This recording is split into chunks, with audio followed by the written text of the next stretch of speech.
welcome to our community. Susie Thomas here with you this morning. We've got just a plethora of friends joining us today, and I don't know what the wind is, but... That's probably Sherry down in Tampa that the wind is blowing, and you know... And look who the wind blew in. We've got Terry Hunka here with us from Child Reach Ministries in the Martin Center. We've got Sherry Cornett down in Florida. And we've got Ernest Biner, yes, that Ernest Biner, and he is joining us from Tennessee. So good morning, everybody. Good morning. Good morning. All right, so... That was awesome. We did that together. That sounded so cool. So you're wondering why we have all been gathered together here. It's because there's some amazing stuff happening at the Martin Center. First of all, Terry, tell us what you've got going on down there. Do you mean the event or do you mean in general? Well, first of all, let's start with in general. All right. We are a community center located in inner city Canton, real close to downtown.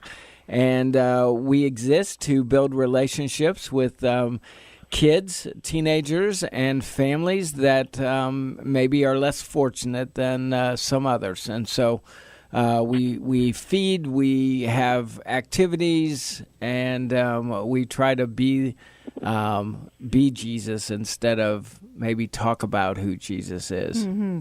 So somehow you guys, Terry Hunka and Ernest Biner's paths crossed, and you've started talking about doing some things together. How did that come about?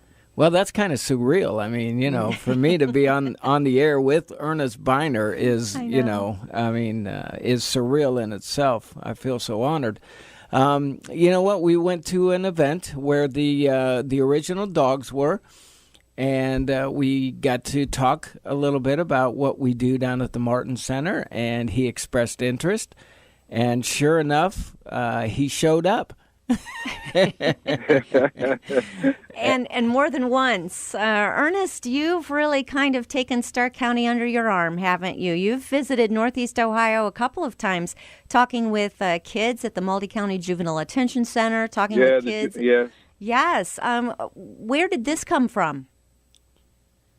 Well, it really just came from, our basic foundational aspirations. We one of the things that we like to do is to reach out to the kids, reach out to homeless, reach out to veterans, and when I met Terry, that really kind of got things kind of going. Actually, when we met you, even before that, and then we went to the Hall of Fame, and then things just started to just kind of tumble. So it's been a blessing to be able to be involved with still some of the things that are going on that are good in the area. We hear so much about the negative. Yeah. Hear so much about the gang violence and all that kind of stuff. We very rarely hear about somebody that's doing something good. Terry and you all are doing something good, and we're just trying to come along and add some sugar, to the coffee if we can. People know That's that you're awesome. one of the original dogs. They may not yet be familiar with the healing dogs. Where did that come from, Ernest? That came from a process that my partner and I, who's on the phone, her name is Sherry Cornett. I like to bring her in, and she could tell you more about how we kind of developed this Healing Dog Foundation. Sure. So when we came up there and we met your friend Susan from the Juvenile Assessment Center, I don't know if you remember, but we met her at the Hall of Fame when we bought all the original dogs up there. And it was Marty Schottenheimer, and Ernest Biner did a great job putting this together with Kozar, Mac, Biner, Brennan. There was just so many of them, Golick, Spike. And it really kind of ignited those guys in that 80s team coming back to that kind of reunion and just seeing the outpour of love from the fans and from the team. And, it was really, really special. And so seeing how the original dogs gathered like that, Ernest had the idea of the healing dogs, and it comes, with that fumble and anybody who has that hard adversity in life.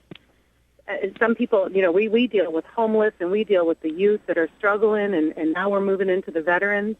Some people just need a hand up. They don't need judgment. They need a hand up. And so the different things that we've done when we met Susie at the Hall of Fame, and she told us what she was teaching at the Juvenile Assessment Center, it just reached us because those are the kind of kids you want to make sure you're impacting the right crowd.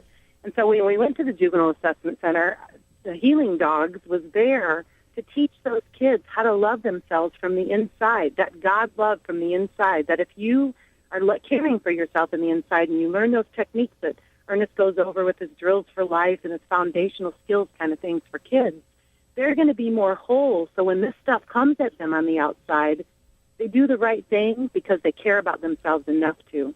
And it was so interesting, Susie, because at that place, one of the little girls raised her hand and she asked Ernest, she said, "Why do you go around and teach the kids that are in jail?" And Ernest stopped for a moment. He looked at all of them and he said, "Because I love you." And if you think about that, when they turn 18, some of these kids that get hard knocked, there's not a lot for them, and it's going to be all of society's problems. So then, after you introduced us to Terry at the Martin Center, and we see how he's reaching out to a different group of youth, we're honored to be walking into Terry's door and doing. In fact, because we have the freedom a little bit more, seeing how he loves those kids and loves that community, we have a little more freedom to bring not only Ernest's message, but the message that our Healing Dogs want to bring. So you guys are in for a bit of surprise at the Martin Center. We'll see what we can pull off with our Healing Dogs and the messages that we're trying to send to teach those kids from love from the inside.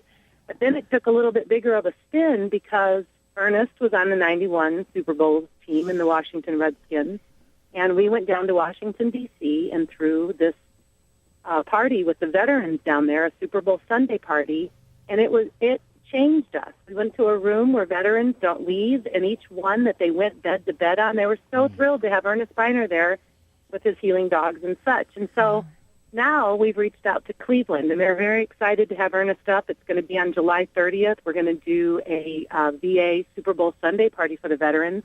But now it's taken a larger step because it's a very passionate issue. The people we're working with up there, Kristen from the VA, they're struggling with things that the NFL former players are struggling with, concussions due to TBI, suicide. You're having an epidemic of drugs and opioid use up there. So Ernest isn't just coming up now to say, hey, let's do a Super Bowl Sunday party. We're throwing a resource health fair where veterans will be able to sign up for their benefits right there. Health services they may not know they have, resources that the community has for them that they may not know. I know at the VA Medical Center that we're going to, they're working with private hospitals, public hospitals to deal with some of these issues. So like Ernest said, we like to just come in and do this. People are doing great things out in the community, and if we can help support them do that, and we continue to help those that truly need a hand up, that maybe got, the veterans that are dealing with these issues, homeless youth that may not have that support system, youth that's been in a juvenile assessment center that's arrested, that now it's going to be looked at society a little bit different. Those kind of drills for life and foundational skills that Ernest hopes to build in them, it just has a bigger impact when you're in a community with original dogs that people have this they navigate towards anyway, because that was such a big era in that time. Yeah. For these guys to step out, and Ernest do such a good job in the lead to provide those hands up to people that need it, it's really special to watch. It's really special to be part of. And Susie, you've had an impact on that as well with just your support, the connections you made with us. You're putting the Healing Dogs in with the right people who need that hand up. And so you know what, Sherry, appreciate the opportunity for as you say that, I feel like Forrest Gump, because my path has gotten to cross with an awful lot of awesome people. I don't feel like I have done anything other than kind of be there and say, hey, you ought to know you really ought to meet you. Right. And it really has been a privilege to get to see this all happening. So we're really talking about two great events coming up at the end of the month. One would be with the veterans that you're talking about, that anyone within our speaking voice, anyone can hear us, is welcome to attend, and then also what you're going to be doing at the Martin Center. Before we get into exactly the specifics of what's taking place in Canton on the 27th, do you need sponsors for any of this? Because the things that you're pulling off certainly take some funding. Yeah, I mean, I can jump in and say, we're getting the privilege of having Ernest and his message, and, of course, Sherry and the whole gang up here. And you know what? We ought to be pulling together some sponsors and some people that care about their message. Mm-hmm. And I just want to say personally to you, Sherry, because you kind of challenged Martin Center because you know, look out, here we come. Well, bring it on, baby. That's all I got to say. Oh, we appreciate that very much. Absolutely. And you guys are in for a surprise because we have our healing dogs have some very special characters. One, you know, the alter ego of Ernest Biner, I would say, is Rusher, because I think he was the running back of the team. One of the all-time best rushers of ever. Yeah, and some healing dogs are coming along with Rusher. I think he's going to bring his boys Mack Truck and Sidearm, and there could even be appearance by Interceptor or Langy. We'll see who shows up. I know they sound very interesting. Ernest, your message comes basically, I think of two things. I remember your portion of Believe Land, and it just seemed like there was an amazing emotional outpouring of love after that film aired in Cleveland. And your book, Everybody Fumbles. How difficult was it for you to sit back and relive all of that and put that all down into a book and end up inspiring everyone through it? Well, it was actually quite healing for me to actually pen, you know, some of the experiences that I was having, but also some of the experiences that I was, you know, witnessing, and also helping people to develop through, you know, because I was actually player development coordinator for the Baltimore Ravens for a while. So I was actually able to use a lot of my personal experiences and experiences that I watched other people go through to teach. And that's one of the things that I feel like is critical to our life's process and our development. You know, we go through the experience, we learn from the experience. Okay, we grow, you know, from the experience, and then one of the last things I think that we're obligated to do is to teach.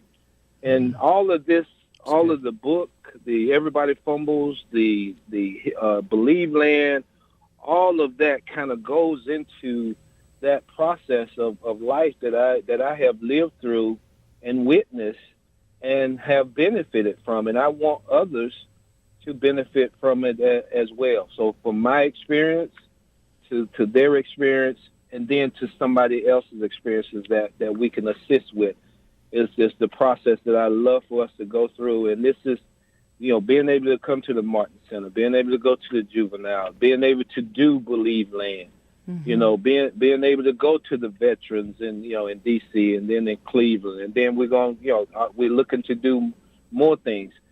That's why we need sponsorship. That's why the Martin Center needs sponsorship, you know, so that we can continue this life learning, teaching, growing, and then reaching back process. It's transformational because remembering that, okay, taking the title Everybody Fumbles, let's not forget, you've got 2 Super Bowl rings that occurred after that moment. Right. So there is definitely light at the end of that tunnel. Absolutely. And I love that message that a person's past mistake does not have to define their future or define them. And what kind of difference do you see? Do you see that light bulb turn on with these young people when you share that with them? Yeah. That's one of the things that is truly amazing is, you know, especially when you can see and witness that light coming on, and that you touch just one individual makes it all worth it. So, you know, Susie, you know, what we're sharing and what we're doing is looked upon as special, but we look upon it as our duty and the charge that we have to offer. At least we're going to offer the plate. You know, if somebody's hungry, we're going to try to feed them. If somebody's thirsty, we're going to try. We'll give them water or, you know, something to drink. To try, you know, we try to be what we find out what people need. Because, you know, once somebody knows that you care about them, then they care. They care more about themselves first and foremost, and then they also care about the message that you're bringing. So we look to bridge those gaps in any way, shape, and form, and use the experiences to reach back and make a difference. You just reminded me of one of my favorite sayings. They don't care how much you know until they know how much you care. Exactly. So, well, and Susie, you can just hear what a big heart, and you know, Ernest, what a humble guy. And so that's one reason for the sponsorships, because even though it was a detrimental play back in the day for Cleveland, the healing process that he's felt the pain like no other. What he's trying to do with it now, to me, is just really admirable and a blessing, and I hope it impacts as much of Cleveland as possible and vibrates through our nation, because we need love from the inside. We teach a lot of hate, and there's a lot of bad things going on, and we all turn towards that side, and we watch that part of the news, and we're trying to create something different. oh, where yeah. we can create a culture of love, and people take care of each other because they care, love themselves from the inside. Good point to end on. We or at least take a pause on. We need to pause for a short word from our sponsors, but we will be back after these words. You're listening to Our Community.